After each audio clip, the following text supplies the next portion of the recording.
Sejam muito bem-vindos ao canal Irmãos Sagaz, eu sou Maurício E eu sou o Maicon. Tudo bem com você? e hoje nós vamos assistir... A Caixa de Pandora, Caixa Secreta, sei lá. É do Harry Potter, ó, mentira, né? Do Harry Potter porra nenhuma é da. Continuando, Mitologia, com o Guilherme Analisa. Guilherme Analisa. Você diz que a minha mente tá explodindo de burrice. Tá mesmo. Tá. Então é isso, é a Caixa de Pandora, alguma coisa assim, né? Não sei se é caixa, é um barril, eu acho. Que barril, maluco? Vamos assistir, vamos. Não é barril. Tá, você, É o Chaves agora. Vocês viram que a gente grava bastante as paradas, né? Mas vocês vão ver agora o react, são 18 minutinhos. Tenho certeza que você vai gostar da continuação. Se você caiu aqui de paraquedas, tem os outros vídeos que a gente assistiu, ou você pode assistir no próprio canal do Guilherme Analista, que é um canal sensacional. E aqui em cima também vamos deixar a playlist dos vídeos. Exatamente. Então vamos pro vídeo. Valeu. Não esquece da força do like. É isso aí. Comenta aí o que você achou e bora.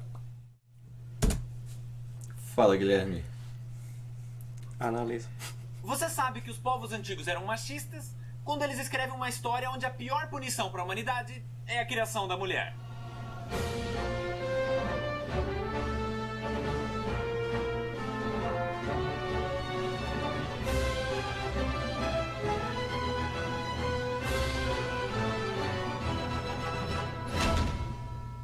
Mitologia.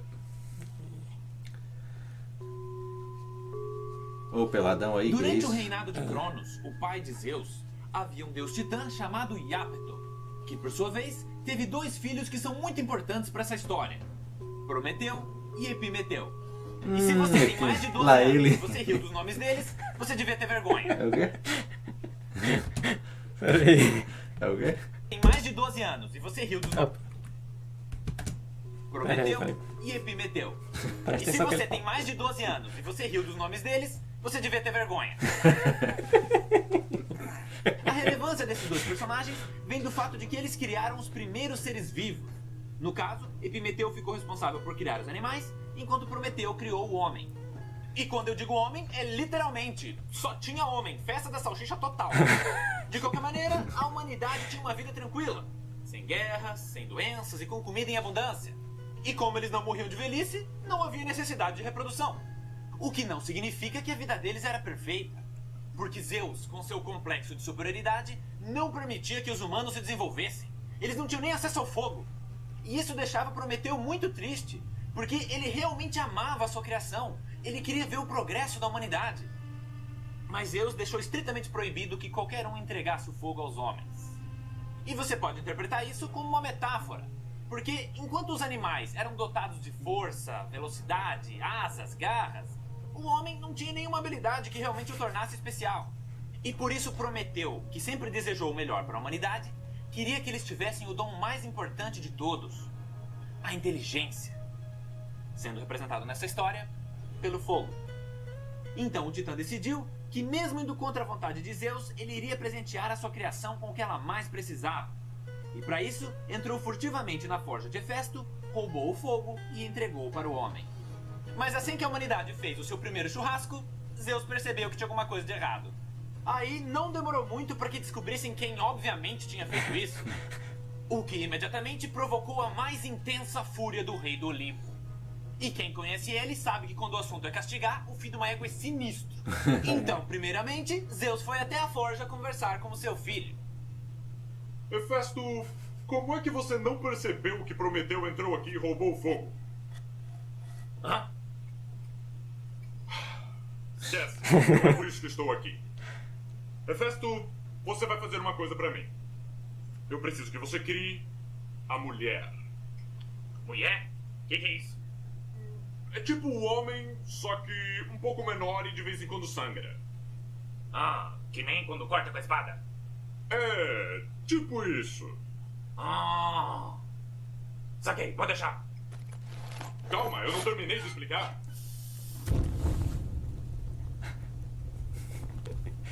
Tá pegando fogo, bicho. Me escuta. A mulher é uma criatura delicada. Então eu realmente preciso de toda a sua sutileza nesse trabalho. Porque da última vez que eu tava com dor de cabeça, você me deu uma machadada na testa. Ué, resolveu, não resolveu? A tua mãe já te jogou num precipício quando você era um bebê de tão feio que você é. Não me obrigue a fazer o mesmo. Enquanto isso, Prometeu, percebendo que Zeus estava planejando alguma coisa e sabendo que não teria como escapar de sua ira, foi até sua esposa e seu filho recém-nascido chamado Deucalion. E nisso, descobre que o seu maior medo tinha se tornado realidade. Pois quando ele optou por ficar do lado de Zeus durante a Guerra dos Titãs ao invés do de seu pai, o Titã da Mortalidade profetizou que todos os seus filhos nasceriam mortais. E esse destino tragicamente se concretizou com Deucalion. Prometeu então abraça sua família e diz o quanto ele os ama. E mesmo sem explicar, sua esposa entende que esse não é um simples momento de afeto. Ele então dá um beijo em sua amada e, olhando nos olhos cheios de lágrimas dela, promete que não importa o que aconteça, ele iria sempre proteger o filho.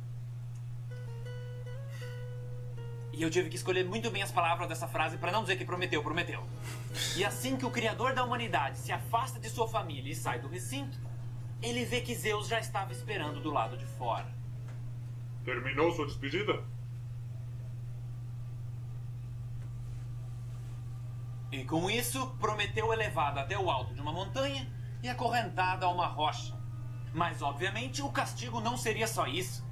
Então, ao comando de Zeus, uma águia pousou em seu corpo e começou a se alimentar de sua carne, causando uma dor inimaginável e parando apenas após devorar o seu fígado.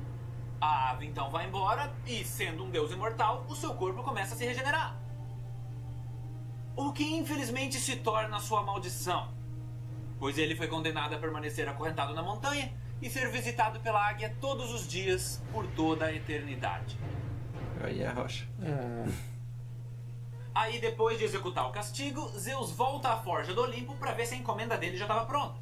E Hefesto, sendo a personificação da eficiência, já tinha terminado. E foi assim que surgiu Pandora, a primeira mulher. Na sequência, Zeus apresentou a sua nova criação para todos os deuses do Olimpo, dizendo que ela era um presente para a humanidade. Porque ele sabia que se ele revelasse o seu verdadeiro plano sombrio, quase todos iriam se opor, gerando um conflito perigosíssimo. Então Zeus optou por ludibriar seus colegas do Olimpo e utilizar Pandora como uma bomba relógio. E a próxima parte desse plano foi convidar todos os deuses a presentear a primeira mulher com algum dom. Afrodite lhe deu beleza, Atena passou destreza manual, Apolo a ensinou a cantar, Poseidon a nadar e assim por diante.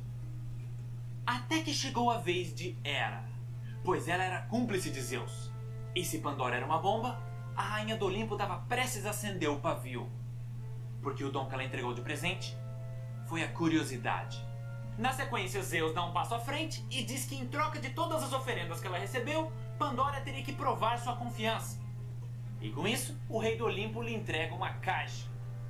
Que na verdade era um jarro, né? Só que no século XVI um cara traduziu errado e todo mundo começou a chamar de caixa. Mas Nossa, como eu não tô barriga. afim de mudar o título para O Jarro de Pandora, vamos continuar chamando de caixa. Continuando a história. Zeus entrega o recipiente e diz que ela nunca deverá abrir, em hipótese alguma. E os outros deuses concordam que é uma troca justa. Com tudo resolvido, chega a hora de Pandora ir para o mundo dos homens. E eu sei que nesse exato momento muitos de vocês estão se perguntando: peraí, quer dizer que tem um monte de homens e só uma mulher? Ela vai se sentir quando as mulheres vão na academia. Uma mulher vai na academia, tá cheia de homens, só fica olhando. Deve ter sido horrível. Pois é, galera. Imagina. Eu vejo o problema da Smurfette. Mas de qualquer maneira, Zeus já sabia exatamente para quem ele ia entregar Pandora. Pois entre os homens vivia o irmão de Prometeu. E como o rei do Olimpo queria se envolver o mínimo possível com a trajetória de Pandora, ele resolveu escolher alguém para levar ela até Epimeteu. E adivinha quem foi?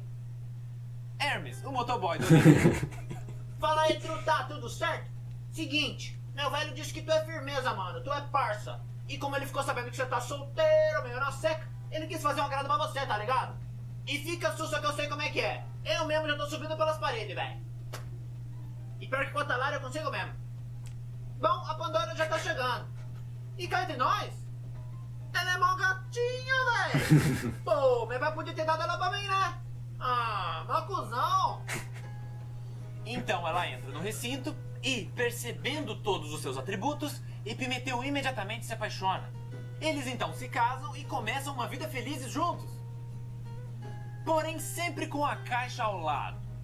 E ela sabia muito bem que não deveria abrir. Mas a cada dia que passava, a curiosidade presenteada por Hera se tornava mais angustiante. Então, inevitavelmente, o dia fatídico chegou. Pandora sucumbe à tentação e abre a caixa. Mas o que ela não sabia era que dentro dela, Zeus havia colocado todos os males do mundo. Inveja, crueldade, guerra, fome, doenças. E quando foi aberta, todas essas calamidades saíram e se espalharam pelo planeta. E Pandora tenta fechar a caixa para impedir que tudo escape de dentro dela. Mas era tarde demais. Os males já tinham saído e estavam prestes a trazer desgraça e sofrimento para toda a humanidade. A única coisa que restou dentro do recipiente foi a esperança. E existem muitas interpretações dessa metáfora. Porque se a esperança foi a única que não saiu da caixa, isso significa que ela é a única coisa que o homem não recebeu. Tanto que existe uma versão dessa história que diz que, na verdade, a caixa continha todas as virtudes da humanidade. E quando foi aberta, todas elas se perderam e apenas a esperança continuou a existir. Mas também existe uma interpretação que diz que dentro do recipiente realmente estavam os males do mundo. E que a esperança estava no meio, porque ela também é um deles. Pois, como já dizia Friedrich Nietzsche, a esperança é o pior de todos os males, pois ela prolonga o sofrimento do homem. Mas chega de falar disso, isso aqui não é uma aula de filosofia. Quer dizer, a não ser que esse vídeo esteja sendo passado em uma sala de aula. Aí, tecnicamente, ele seria... Enfim! Os deuses do Olimpo ficaram tristes com esse acontecimento, porque a maioria deles gostava da humanidade. E como Pandora abriu a caixa de livre e espontânea vontade, Zeus saiu isento de culpa. Aí, mesmo com as pessoas se tornando cada vez mais egoístas e cruéis, Epimeteu e sua esposa continuaram suas vidas. E nisso tiveram uma filha, chamada Pirra. Que nome lindo. Então os anos se passam, Não a faz garotinha pirra. cresce, e sendo uma semideusa, ela era muito hábil e aprendia tudo com muita facilidade. Mas ao mesmo tempo, ela era muito introvertida. Ela nunca se interessou em namorar e só ficava na dela. Até que um dia, ela ouviu falar que na Tessália havia um homem que desde muito cedo se destacava em tudo o que fazia. Um excelente guerreiro, estrategista, filósofo. E as façanhas desse prodígio eram tão impressionantes que logo sua reputação se espalhou pelos reinos. Então, pela primeira vez, e talvez puxando as características de sua mãe, a curiosidade de Pirra falou mais alto. E com o apoio de seus pais, ela foi a Tessália tentar conhecer este homem. Chegando lá, ela passa um bom tempo procurando. Até que um dia, ela finalmente o encontra. E, sendo filha de um deus, consegue sua atenção. Os dois então começam a conversar, eles veem o quanto eles têm em comum, e logo os sentimentos começam a surgir. Então, o rapaz já apaixonado convida a garota para que fique com ele na Tessália. E Pirra, repleta de alegria, aceita. O casal continua a se Qual é o nome do conhecer, rapaz, cara? e a cada dia que passava, Calma. mais ela admirava a sabedoria Calma, e senso precoce. de justiça de seu amado. Curiosidade, eu sou... Como é que é? Pandora. Descendente O nome de... dele? Era Deucálio, Deucálio. que por ser mortal foi destinado a viver entre os homens. Mas, sendo filho de dois deuses, tinha muitos dons que o tornavam especial, permitindo que ele se destacasse entre a população. Ele é o filho Mas de agora voltando ao Prometeu Olimpo. e ela é Os filho de deuses estavam Prometeu. sempre observando a humanidade, Só. que a essa altura já tinha se deixa deteriorado eu pegar. absurdamente. Ladrões, traidores, assassinos. Então, em determinado momento, Zeus reúne o Conselho do Olimpo e diz que a perversidade do homem passou dos limites, sugerindo que eles fossem exterminados e que uma nova raça de seres humanos fosse criada. E a princípio os deuses ficaram relutantes, porque ainda haviam pessoas boas na Terra. Mas a quantidade tinha se tornado tão pequena que no fim eles acabaram aceitando. Então, antes de executar a sentença, Zeus subiu até a montanha onde Prometeu estava aprisionado. E chegando lá, ele disse: Olá, meu querido! Eu espero que você esteja alimentando corretamente a minha águia. Mesmo que seja com a sua carne imunda de titã. Enfim, eu tenho uma novidade para te contar. O Conselho do Olimpo acabou de concordar com o extermínio da raça humana. Hã? Isso! Olhe nos meus olhos enquanto eu falo com você. Por tempo demais eu tolerei essa raça insolente. Você acha mesmo que algumas poucas oferendas insignificantes justificam sua existência? Eu passei muito tempo esperando por esse dia. Ou melhor, planejando. Você sempre tratou a humanidade como um filho, Prometeu. E tendo essa personalidade desobediente, eu sabia que a partir do momento que eu privasse a sua criação do fogo, não demoraria muito para que papai corresse ao resgate. o que por sua vez me deu a desculpa perfeita para tirá-lo da jogada. Então, com o Criador do Homem fora do meu caminho, eu só precisava convencer o Conselho do Olimpo, o que não seria uma tarefa fácil, pois por algum motivo a maioria deles criou um afeto por esses réis mortais. E é aí que entra Pandora, a chave do meu plano. Eu lhe entreguei a caixa, a culpa caiu sobre ela, e a humanidade se tornou tão perversa que o Conselho do Olimpo não teve opção a não ser aceitar minha proposta. E não se preocupe, Prometeu. Para convencê-los a eliminar a raça humana, eu garanti que Hefesto iria criar uma nova. Mas dessa vez, será sob minha supervisão. E assim, farei uma versão melhorada do homem. Mais obediente, mais servil. Passei um. E vai fazer uma versão melhorada do homem. Aí bota o pessoal fazendo dancinha TikTok. Bora. Entenda a sua insignificância e cultue os deuses da Aí ele ia própria falar, mente. você errou, Hefesto. Algo deu Então, com um errado. simples dilúvio, esse problema finalmente estará resolvido. E a propósito, o seu filho vive com os humanos, não vive? Mais um mortalzinho medíocre. Fico feliz de ter o exilado ao mundo dos homens. Bom, chegou a hora. Cada um desses vermes, culpados e inocentes, todos irão perecer ao estalar dos meus dedos.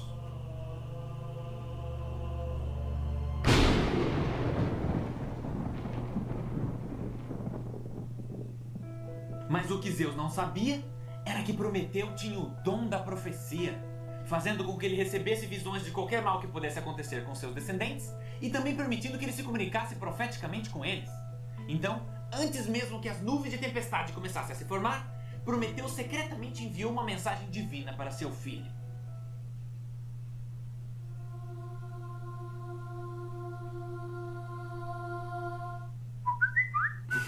E nessa mensagem, Prometeu avisou do desastre que estava prestes a acontecer e aconselhou seu filho a preparar uma arca, para que ele e sua amada se salvassem. Então Deucalion, sendo um homem justo, tenta avisar as pessoas da calamidade que se aproximava. Mas tudo que recebeu foi desdém. Com isso, o casal rapidamente enche o barco com suprimentos e, faltando pouco tempo para que a inundação tomasse proporções catastróficas, velejam em alto mar. A chuva então se intensifica e as pessoas começam a perceber a gravidade da situação. Mas a essa altura, já era tarde demais. Aí, os dias vão se passando e Deucalion e sua esposa continuam à deriva, vendo apenas o mar até onde o horizonte alcança. Enquanto isso, Zeus descobre que eles sobreviveram e fica putaço, a ponto de mais uma vez reunir o Conselho do Olimpo e dizer que esses dois também tinham que ser exterminados. Mas, percebendo que o casal tinha bom coração, a proposta de Zeus foi recusada. Não, mas... Se lascou. Mais alguns dias se passam, o nível da água finalmente começa a baixar e eles encontram o topo do Monte Etna, oficializando o fim do dilúvio. Aí, obviamente, esse casal foi responsável por repopular a Terra, concluindo a história. E para quem gosta de cronologia, é válido mencionar que a caixa de Pandora foi aberta antes do ataque do Tifão e o dilúvio aconteceu depois do rapto de Perséfone. Agora, para finalizar, é interessante notar duas coisas.